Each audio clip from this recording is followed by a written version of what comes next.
What up, y'all? Welcome to another episode of What Words Are Worth. And of course, I got more interviews coming. We got some dope artists coming up, some dope producers that I'm interviewing.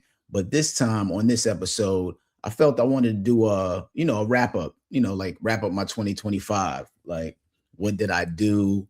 What, other things I got coming for 2026. But 2025 was a dope year for me. Um, the podcast hit 1,000 subscribers, so that was dope. Thank y'all out there for subscribing and watching. So looking to go forward bigger and better things, and hopefully just keep gaining those subscribers and the watch views. But 2025 was real dope. So I got a list of things that I wrote here, because trying to memorize everything and try to think about it and put it down, I was just like, you know what, I'm gonna write it out. Some of the more recent things, though, if y'all don't know, I'm actually a teacher, right? I'm an educator. I teach middle school, TV, film, and music production, but also I'm a professor, yeah, from Monroe University, and I also teach hip hop. And what's so dope is next semester I'm also going to be teaching the art of poetry. So I'm super excited about that as well. So that was kind of part of getting that news in 2025 to show that me teaching the hip hop course, this is my second year doing it, and that shout to the students out there that were able to like say like, yo, tell the other students, yo, you should register in Mr. Johnson, Professor Johnson's class, man, it's dope. Um, this year we did the hip hop course. It was super dope. We had special guests. So I had Def Jeff, legendary icon, producer, rapper. He actually did the That's So Raven theme music. He did Living Single theme music. He did the game theme music. So the students got to talk to him, and he was able to show them different ways about how to maintain being in the industry. Also, we had Master Ace, man, and that was a dope episode. I say dope episode, a dope lesson in class, because he came through and we were discussing like fashion and hip hop, and having Ace discuss what it was like with the fashion. The students had so many questions to ask him, and a lot of my students are kind of like in their 20s or maybe younger or maybe even older, but they may not have known Ace's legacy like that. And I got to show them the NPR performance of him, and they were blown away. And they got to see how dope Ace is. And that's one of the things that I love about teaching that hip hop course. I also had my good brother Rashid Chappelle. We delved into like lyricism, and they got to hear how he raps. And one of the other dopest parts about doing the hip hop course this year was not just having guests on and that are like commercially known, but like really letting people delve into other acts. So, we had delved into like um Boston hip hop, so I delved into Massachusetts, anything that was like Northeast hip hop. So, Mr. Lift, we spoke about acrobatic, apathy. And then I delved into West Coast hip hop, so we spoke about different artists over there, freestyle fellowship. So a lot of times the students in the class, they got their favorites, of course. We delve into the Drake versus Kendrick situation, but then we also delved into the Tupac versus Biggie, and it was interesting to hear their perspective from what they knew. And shout out to one of my students, Kamari. He knew a lot, and he grew up on the West Coast but lives in New York, so he was able to give some good perspectives and provide some feedback to the class too as well. That was real dope and introspective. But what I really enjoyed about doing the class is really that bridge. Providing that bridge is what makes it so dope about teaching that class. So I'm super excited to do the art of poetry. For those that may not know, I actually have a degree, a bachelor's degree in language and literature. So when I was, went to SUNY Westbury in New York, when I went there, I got a degree in language and literature, and I actually wrote all my papers in rhymes. That's how I graduated college, writing everything in rhyme, all my subjects, not just language arts, but I did, you know, African studies in rhyme. I did economics papers in rhyme. Whatever it was, whatever the subject was, I wrote it in rhyme, and I still have those papers to this day. So that's really dope for me to be able to kind of be full circle and come back to teaching about hip hop. It's like a dream job for me, right? I get to teach hip hop. So if you're ever interested in learning hip hop from me, check out Monroe University. It's part of the honors program. And like I said, I'll be teaching the art of poetry, which is real dope. The other thing I wanted to say is, uh, coming up, this year, we did drop an album, shout to Naps and Dreads, Quick Routes. So make sure you go check that out. Shout to Naps and Dreads. We did a 7-song EP, got a lot of love. Check out the video Voices.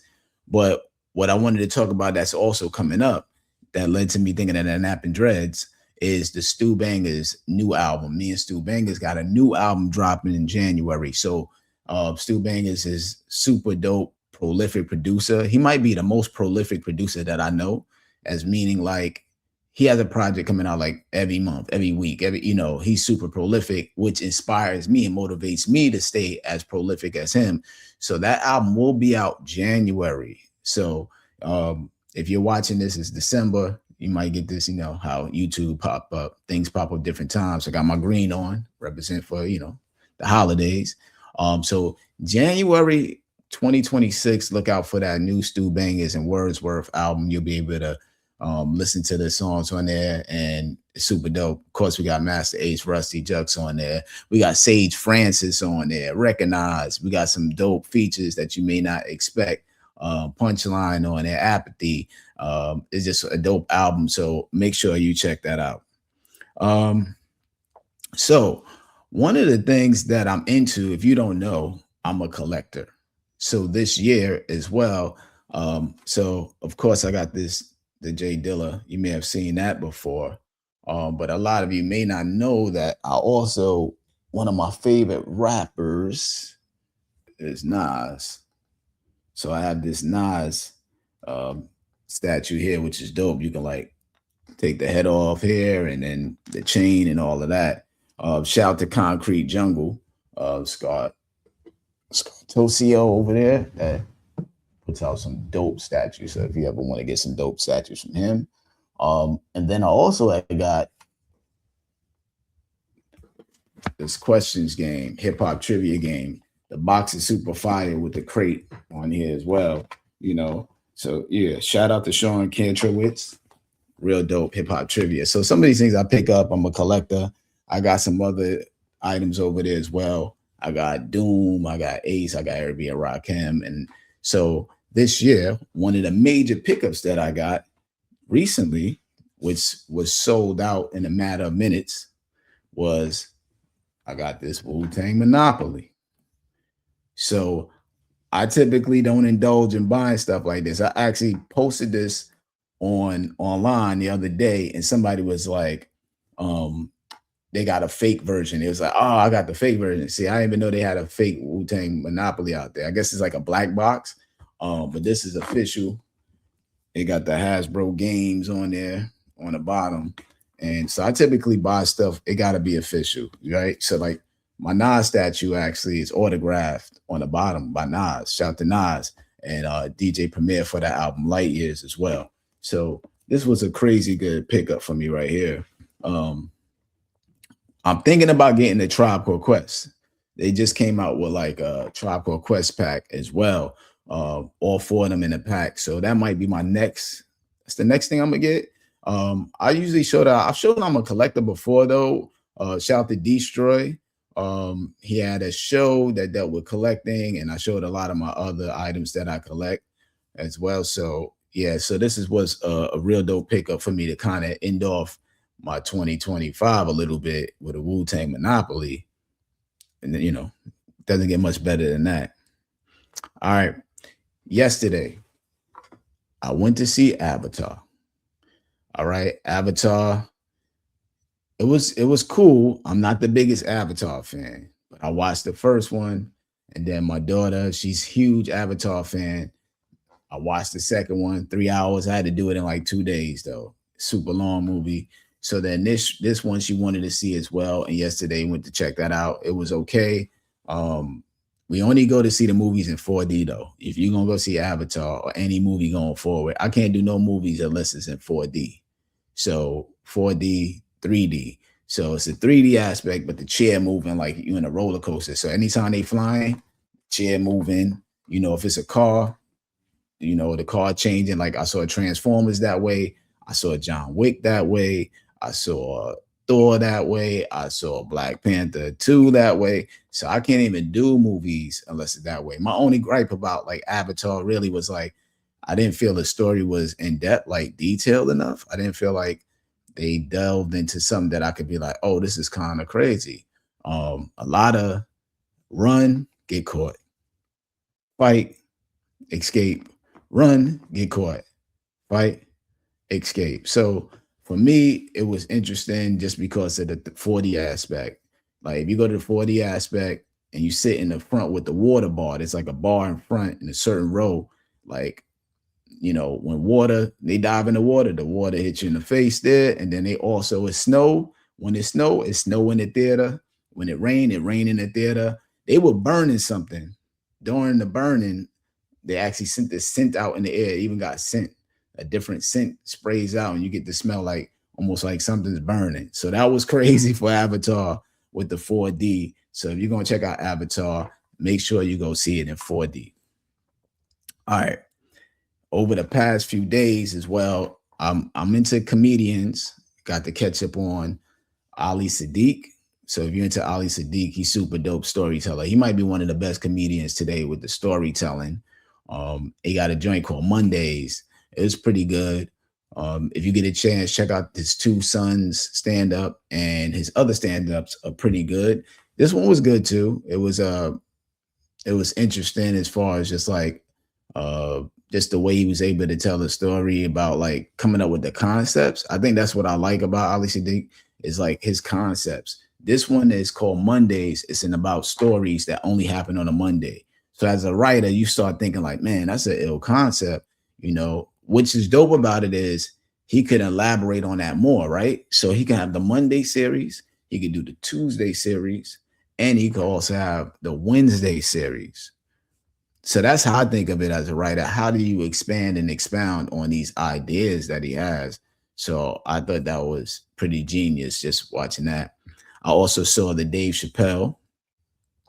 I thought the Dave Chappelle was incredible. The way he put the storytelling together as well.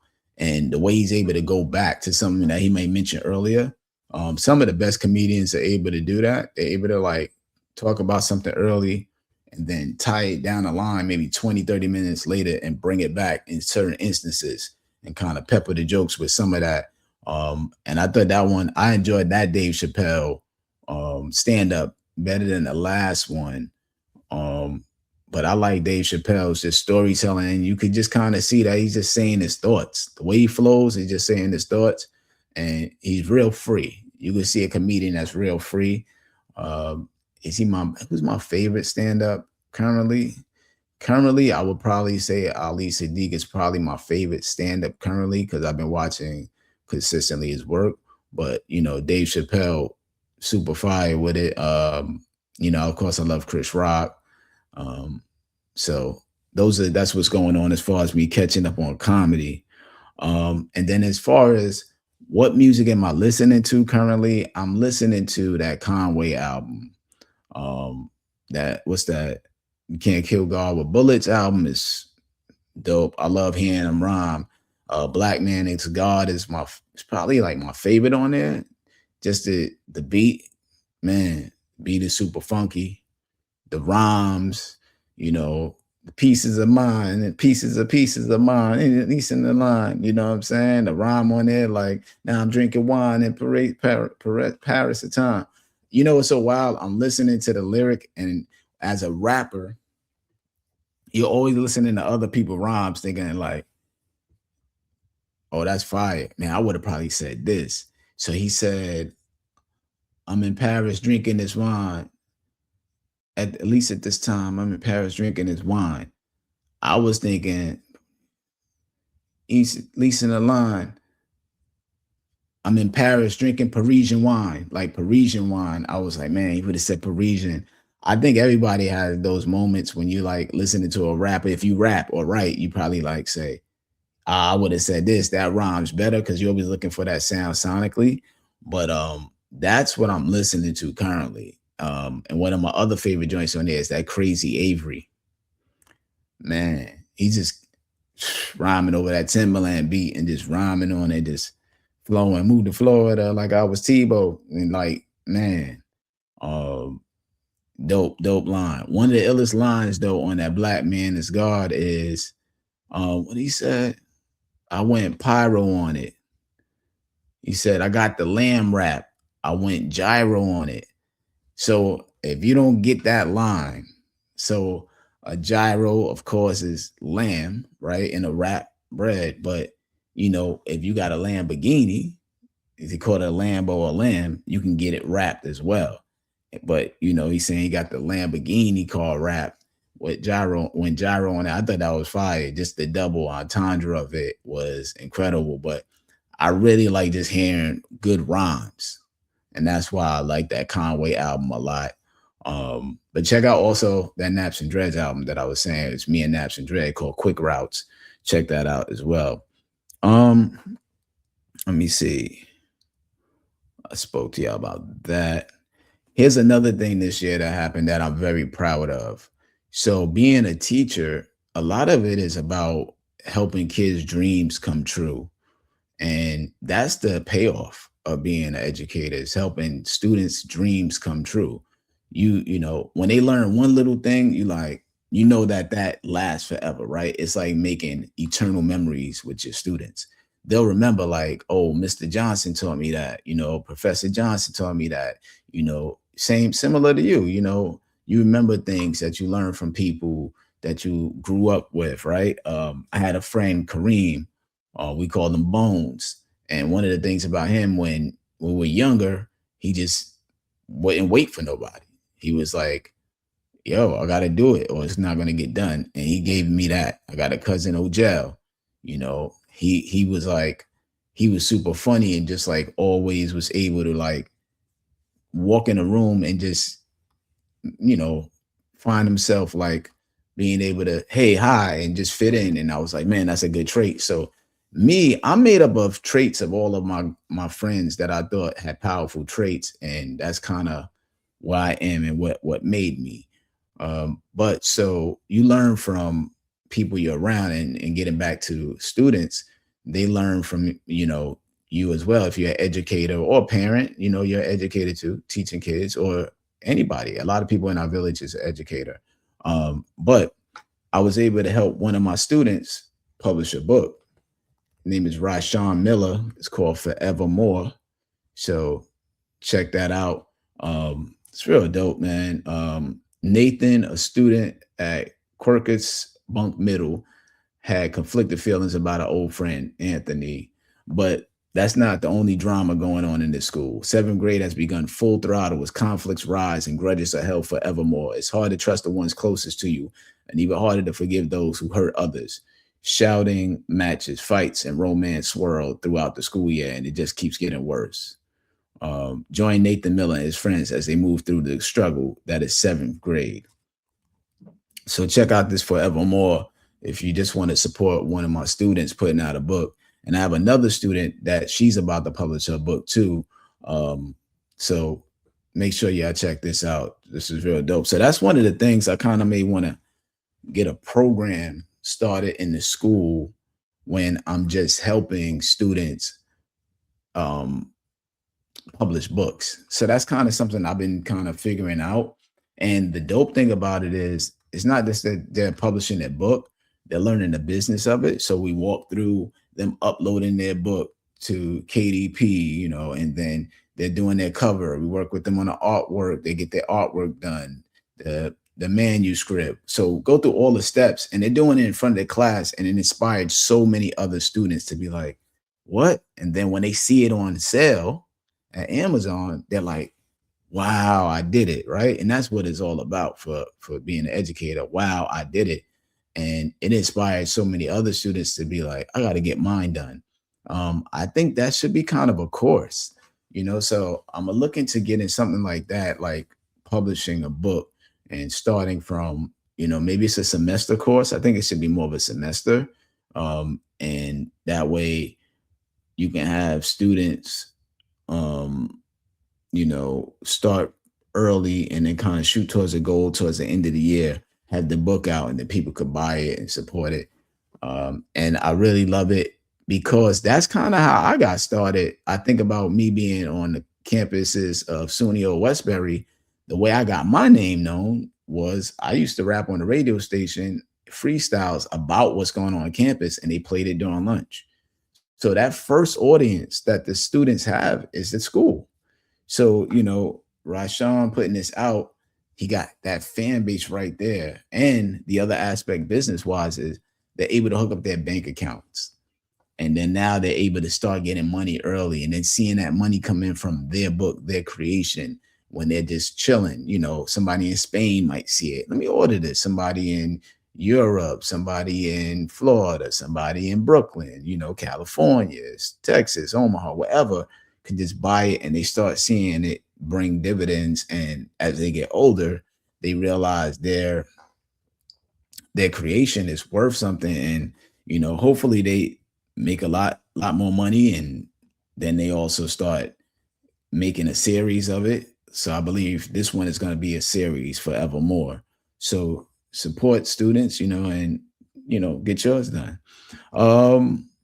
Another thing that occurred this year for me that was dope was, at my stage and age in my career, I'm grateful to just be able to write rhymes and people still buy the albums, and not just stream an album. People buy the albums. The Stu Bangers and Wordsworth album Two Kings, which I have up here on my wall as well. People bought it. We sold out on it in certain variations. So we have like the green album, which is up there. So maybe I could show you if I tilt a little bit so you can see that green version there up there. So that one sold out. I think maybe have like one or two copies of the red version, the black version. But to be doing this for so long and people still interested in hearing me rap, I appreciate y'all. So I went viral for my verse on the Stu Bangers and Afro album. I believe it's right, The Good, the Bad, and Ugly Part 2. I don't want to get that wrong. Let me get it right. Stu Bangers and Afro new album. Yes, the Bad and the Ugly, Chapter 2. So make sure you check that out. Stu Bangers and Afro, The Bad and the Ugly, Chapter 2. There's a song, Mastermind. Let me get to that. I'm on that single. I remember writing a rhyme. I remember playing it for, my best friend, Taiwo, who's here visiting for the holidays. He actually created a brush called a Wizker. So if you ever get a chance, check that out. Stops razor bumps. So he's here chilling. And I remember playing the verse and he was like, yo, let me hear that again. That verse fire. Now when you're writing and you're doing it, you're just writing it, but I just write. Laid it down, sent it. You get that text from Stu, the flame emojis, shoot the video, they drop it. Next thing you know, shout to Afro, because Afro has a huge audience. I think he's almost had 100,000 subscribers on YouTube. So I shout to Afro for helping to sharing his audience with me. So within a matter of like days, I got like 300 subscribers. In the comments, there was some people like, yo, that guy is dope. So, Afro's doing that song and being on that Afro album introduced me to a whole new generation of artists. Because Afro, if I'm right, he's about maybe 2 generations below me. So after me. So he has this whole audience that he's built up from his consistency and being dope, a dope rapper himself. And then, shout to Stu Bangers for the dope beat and them just asking me to get on it. So that verse goes viral. You got people showing their reaction videos on it, right? And to be in my stage and age of this game and to have a verse go viral, it's just like it was kind of like it was gratifying, but also it allowed other people to just go check me out. But here's the thing I learned really is you just never know. You just got to keep at it, right? If I was writing whack rhymes at this stage and age, people be like, nah, I'm not messing with it. So it was dope, man. And I was shout to them. And even in the comments, somebody was saying, yo, how's Wordsworth able to write rhymes like this, after 30 years? And to give you that answer, y'all, I just sit there, and I'm competitive. I study the game. I know the artists I like. I know the new artists, the caliber they are. I kind of imagine myself if I'm in a cipher with a Conway, a Benny, a 38 Special, or Shay Noir, or a Rashid Chappelle, or whoever the hottest artists are. What is my verse going to sound like? Is my verse going to outdo them? When I'm writing a verse, would I be impressed by this verse? So it's just a competitive nature and just really the patience of sitting there trying to find the best rhymes. So going viral at this stage and age of my career has been dope. I got a lot more verses. That's the other thing. It made people go back and check the Stu Bangers album, the Two Kings, and some of my old work. And some of those verses, sometimes as a writer, you're like, this verse is crazy. This verse should go viral.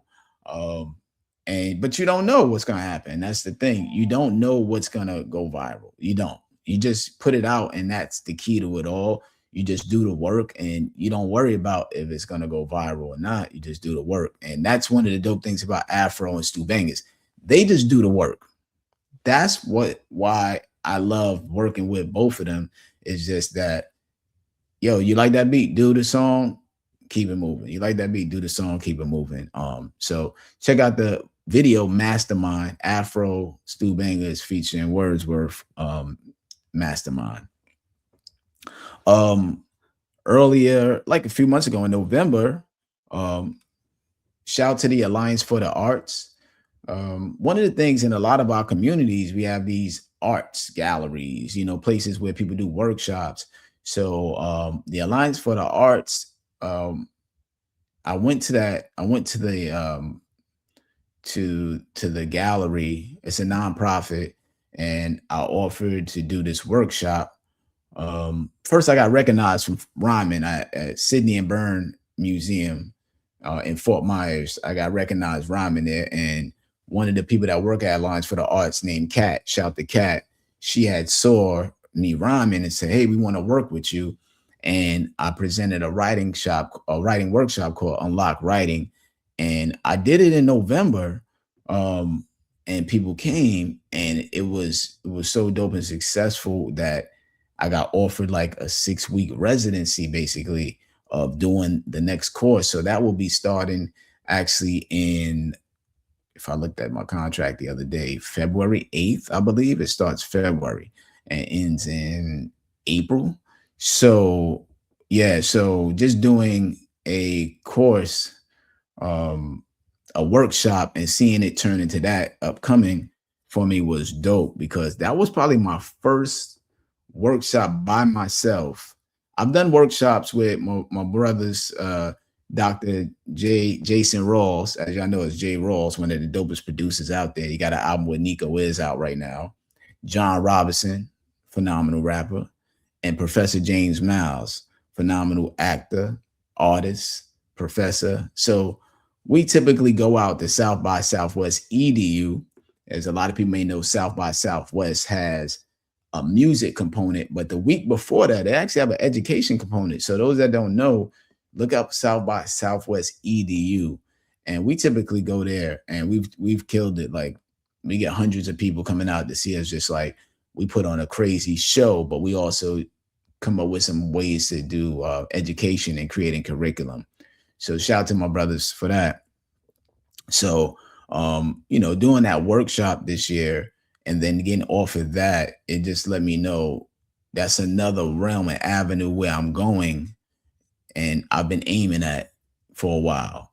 And so I'll be doing the workshop, I'll be teaching art of poetry. I'll be doing my midday gigs. I'll be writing rhymes, dropping albums. I just do a whole bunch of various things. I'll be writing books, dropping another book. I got some other stuff happening as well. So that was another thing as I kind of give y'all some insight on this wrap up of things I've done over this past year. Um, I took an exam. So another accomplishment was I took the Feely. It's an exam to if you want to become an administrator, if you want to become a principal or assistant principal, you have to become an assistant principal first. So I took that exam and I passed that as an educator. And why I did it was because I always try to make sure I'm doing things that kind of, I don't want to say foolproof my career, but add to my career. You know, you want to try to get less no's as possible as you go forward in your career, right? And it's always going to be something somebody says, you need this, you need that, you need that, right? Like people that know at our age and stage now, right? A lot of y'all know working your jobs or wherever you are, you know, have any certifications, these accreditations, all of those things matter now so much more than ever before. So for those that maybe feel like you're too old to go to school or you don't want to go back to school, find a program to do something that's going to get you some certifications, y'all, because that's where it all lies at. Because you got to think, I always think like this.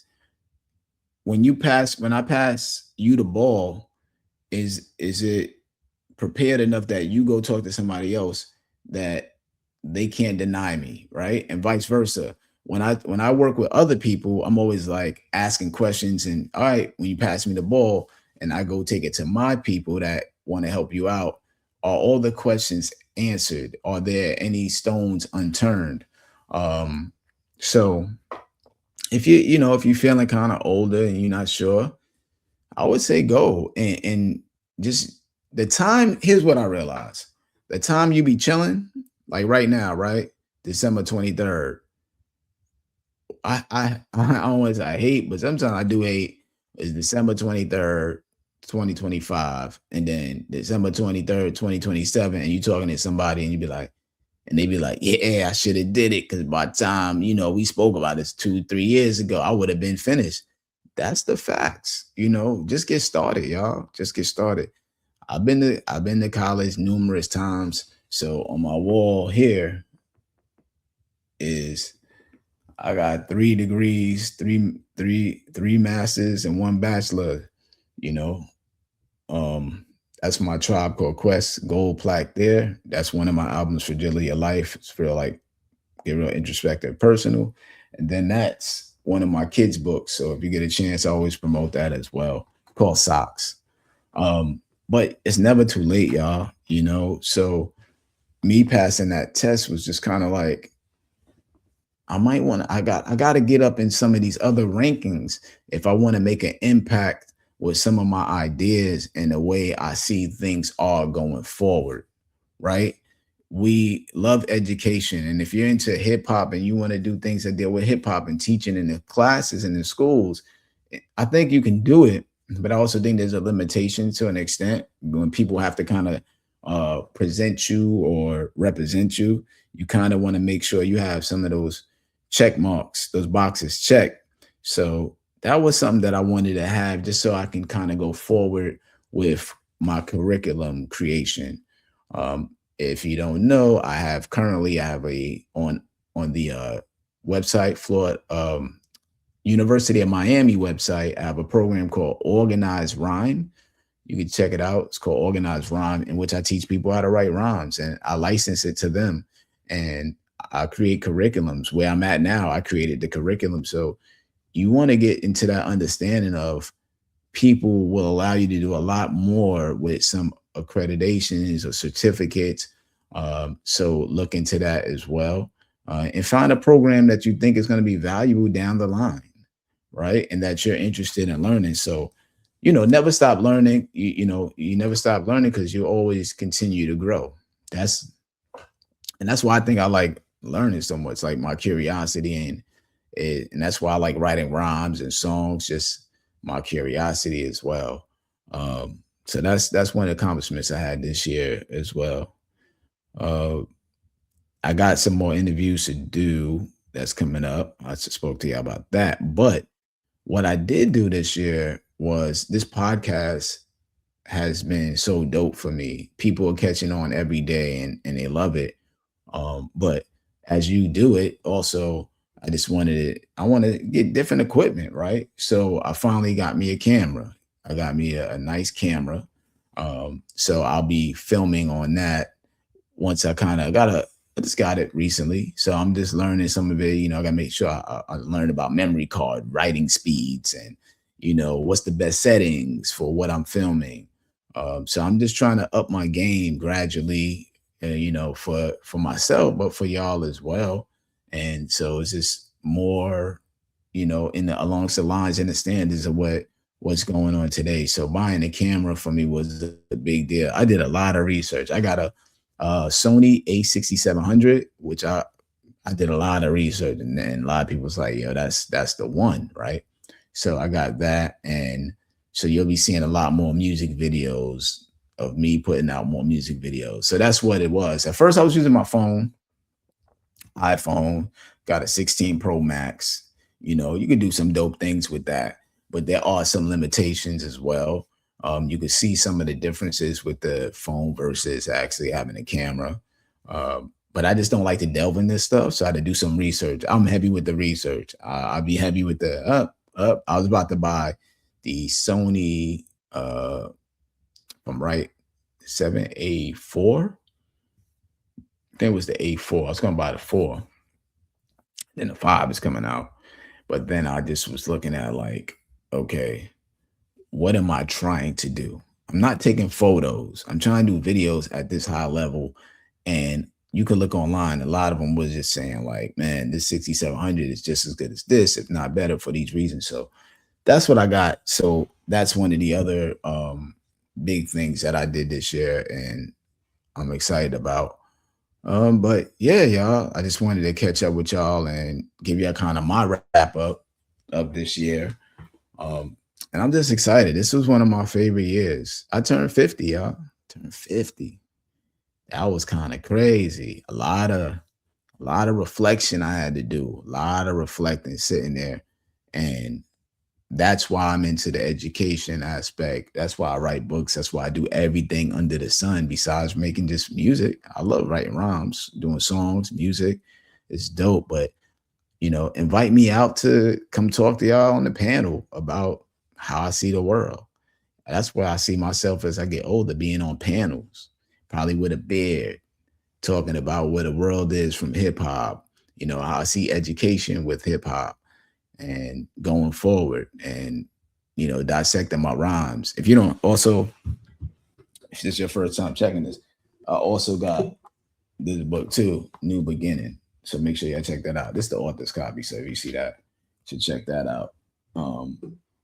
Just staying busy. So that's where I'm at with it. So I can have a different dope wrap up next year. And I appreciate y'all. Thank y'all for helping me stay motivated. Because without y'all, I ain't motivated, like for the most part, right? Like I'm motivated intrinsically. I can do my thing. But at the same time, y'all push me to be like, yo, what you doing next? I get hit up by people all the time. Like, how do you find time to do this? I schedule stuff, y'all. Don't be afraid to schedule stuff as well. But yeah, check out www.wordsworthproductions.com. That's where I got links to everything. You also can see a clip of me teaching online.